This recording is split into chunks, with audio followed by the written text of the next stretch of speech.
Did you understand by pleading true to violation of condition number 5, the court could find it true, grant the motion, find you guilty, and sentence you up to 10 years in prison and up to 20 years in prison and up to $10,000 fine? Yes, Your The same Jonathan Lopez, who was placed on deferred adjudication in 2014 CR 7889A for the offense of robbery on February 2nd, 2015 for a term. Right from the start, this case takes a sharp turn. Notice how the judge emphasizes the 20-year maximum. That's not random. Judges repeat these warnings to ensure the defendant can't later claim they didn't understand the consequences. But here's the real question for the audience.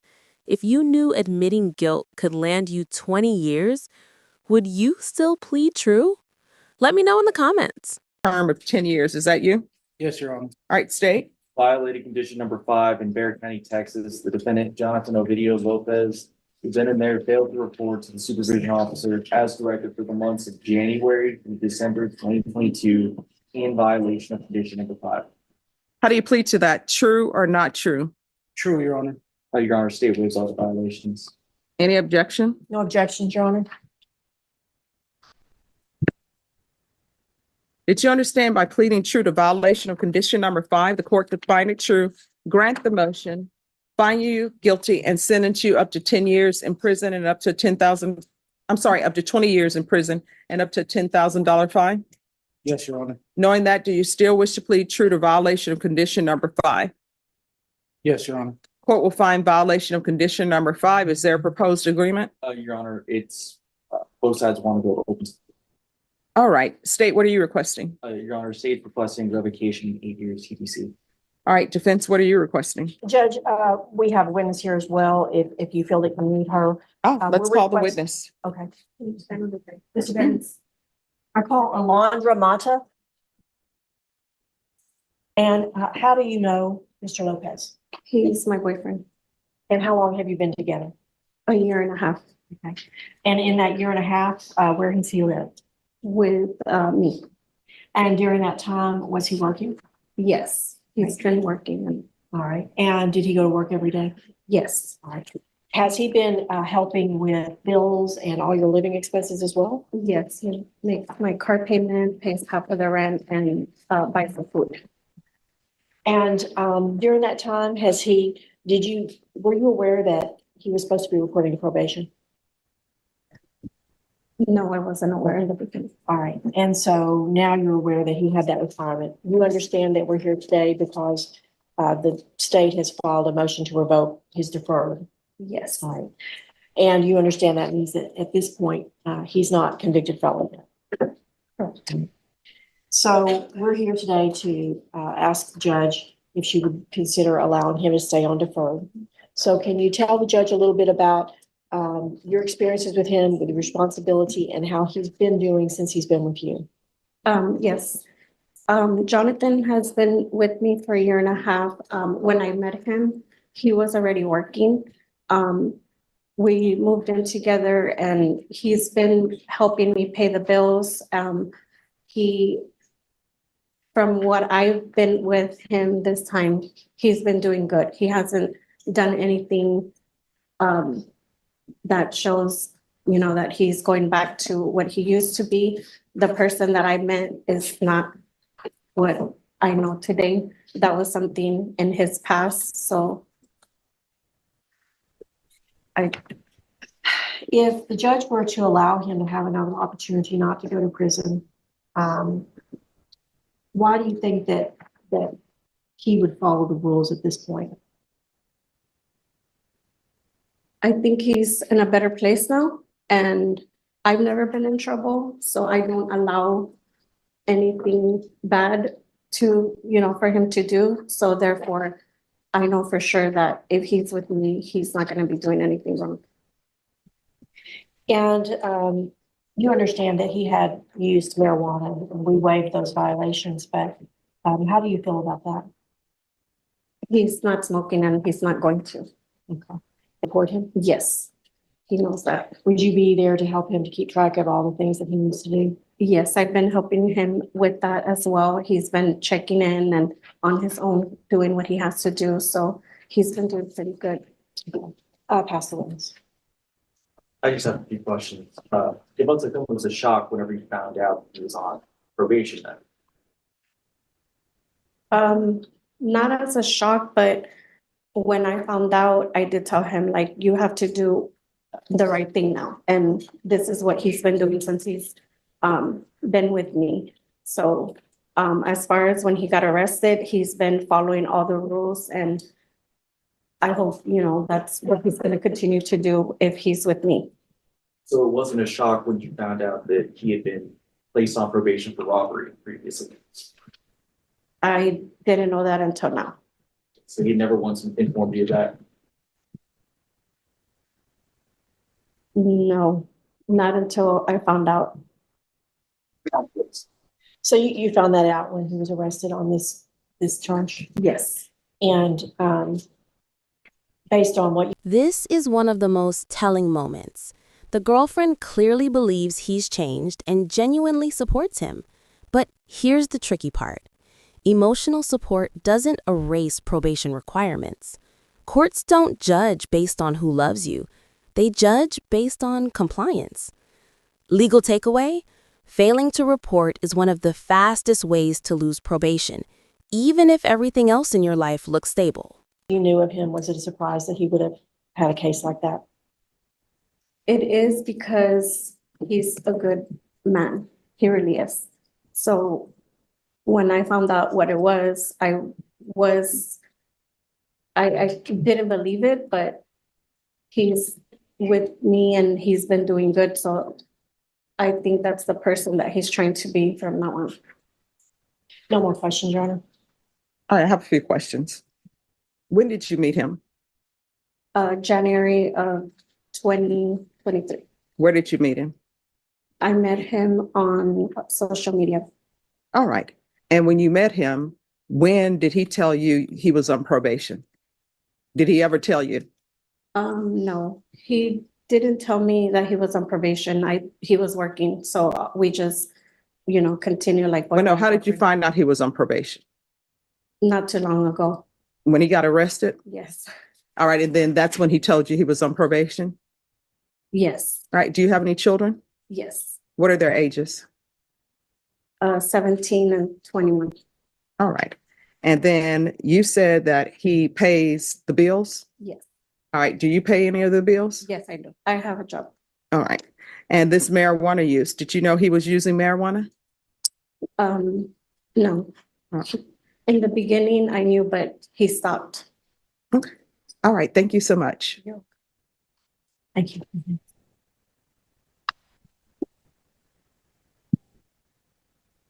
Yes. Judge, I would like to call Mr. Lopez. All right. Can you raise your right hand? Do you solemnly swear or affirm the testimony you give will be the truth and nothing but the truth, so help you God? Yes, Your Honor. All right. You can lower your hand, state your name for the record. Jonathan Ovidio Lopez. All right. Defense? Thank you, Judge. Jonathan, you know this, we're here in front of the judge, and this is your third MTR, correct? Yes, ma'am. All right, so you've had problems while you've been on probation when you started, is that correct? Yes, ma'am. Can you talk to us about what was the underlying cause of those? I was at the time, I was in a very dark place, and I had lost my jobs and went through a major breakup with the mother of my children, and I just felt like everything was, everything was just on top of me, and I was in a dark place, and I was using marijuana as a dumb decision instead of reaching out for help and getting help from the state and myself. I put myself in a bigger holes than I was already in. And you went to outpatient treatment, right? And you completed that successfully once, and you went a second time, and you did not complete that second time. yes, ma'am. So what happened there? I just was, I was out of work and stuff, and I was embarrassed of like asking for help, and I just didn't. My phone had broke, and I didn't continue with the Zoom. So at some point, you started climbing out of your depression. What was the catalyst for that? What changed in your life? I started going back to church and seeing my kids was it gave me hope again to do everything that I needed to do and get back on track. And on your prior MTRs, you had turned yourself in, and on this MTR, you knew you had a warrant. At some point, you went to turn yourself in. Is that correct? Yes, ma'am. All right. And so you went to the sheriff's office Yes, ma'am. and you identified yourself, and they told you to wait. Yes, ma'am. So you waited there for some time, Yes, ma'am. and then you made a decision to leave. You got scared. Well, why did you leave? I was there for about an hour. Everybody called me and I made the stupid decision just to leave instead of waiting for them to come get me. And I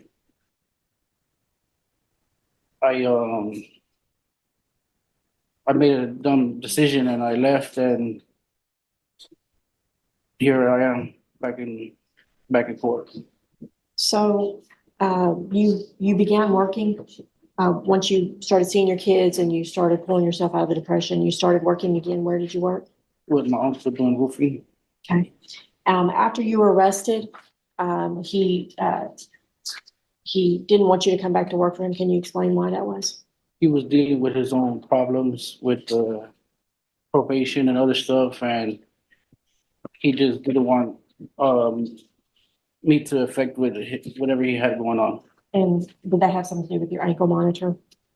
A little bit, because where he goes, we go to like certain places, and he didn't want for me to be on monitor and go to like certain places that he needs to go, like his bases and different stuff, for them to decline his contract. So Okay. And so at some point you met Alondra, yes, ma'am. and how did that change your life? She's a good person, and we started going to church, and I feel like she's pushing me to be a better person than I was, and she motivates me to be a better person. You know, this is your third MTR, correct? Yes, ma'am.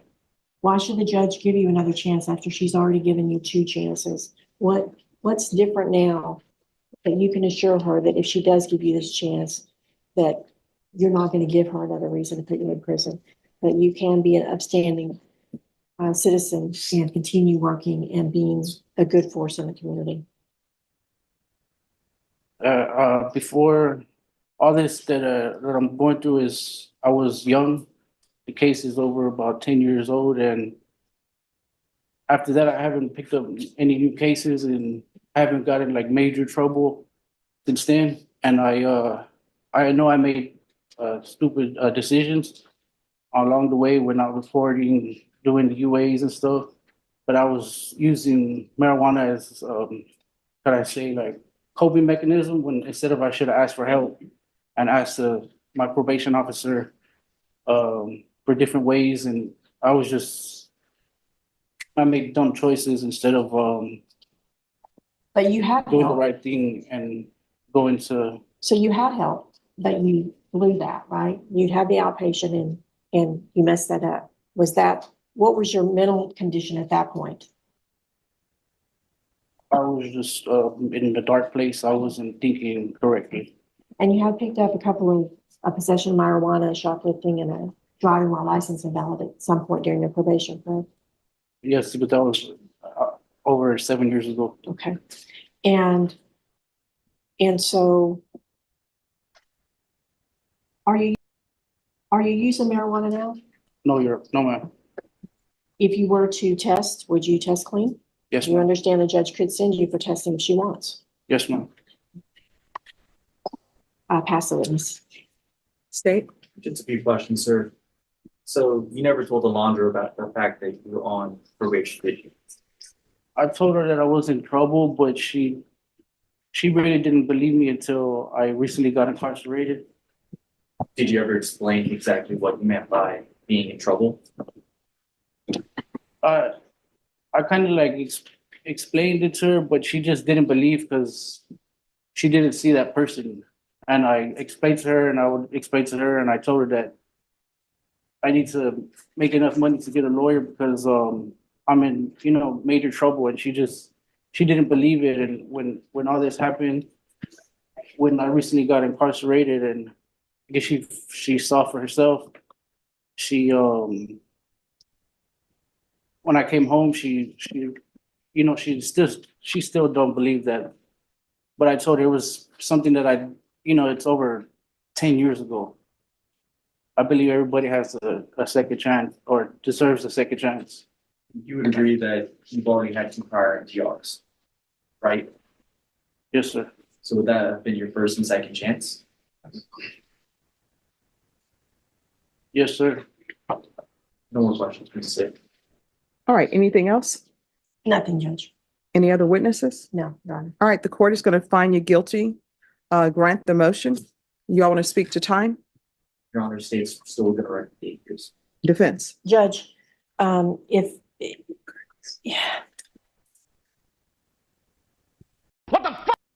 I address the court about the issue? I understand that we can throw him in prison.